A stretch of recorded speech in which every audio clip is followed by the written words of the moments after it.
I get to this other. So in Slate, they have a piece on .com. Santa Claus should not be a white man anymore. And when I saw this headline, I kind of laughed and I said, "Oh, this is so ridiculous." Yet another person claiming it's racist to have a white Santa. You know, and by the way, for all you kids watching at home, Santa just is white, but this person is just arguing that maybe we should also have a black Santa. But you know, Santa is what he is, and just so you know, we're just debating this because someone wrote about it, kids. Okay, I wanted to get that straight. But Jedediah, when I read the piece, the author seems to have, you know, she's African American, and she seems to have real pain at having grown up with this image of a white Santa, and she speaks about it kind of honestly, saying, I didn't really understand why that had to be. Yeah, she wants Santa to be inclusive, and I had the same reaction. Initially, I was thinking, oh, this is more politically correct nonsense, this is hypersensitivity in our culture.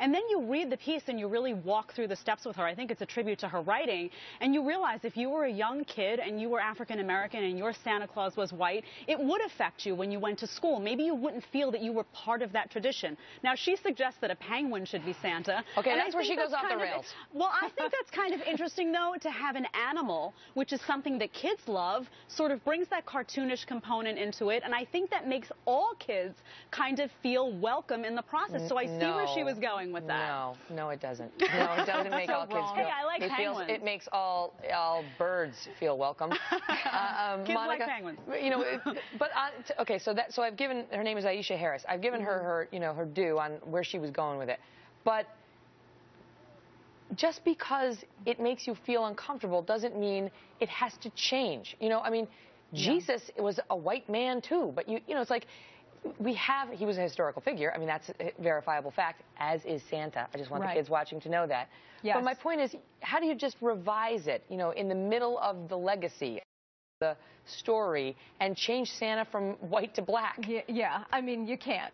First of all, the penguin would never work, Megyn, because a penguin cannot lug all of those gifts around the world. That's number one. We just want to be clear. Santa's from the north. All of the stuff is up there. Exactly. But you're absolutely right. Look, Santa Claus is based on St. Nicholas, who was an actual person, a Greek bishop, and was a white man. And so all of this, I mean, I understand. Yeah. How can he be alienating? Come on, how cute is he, right?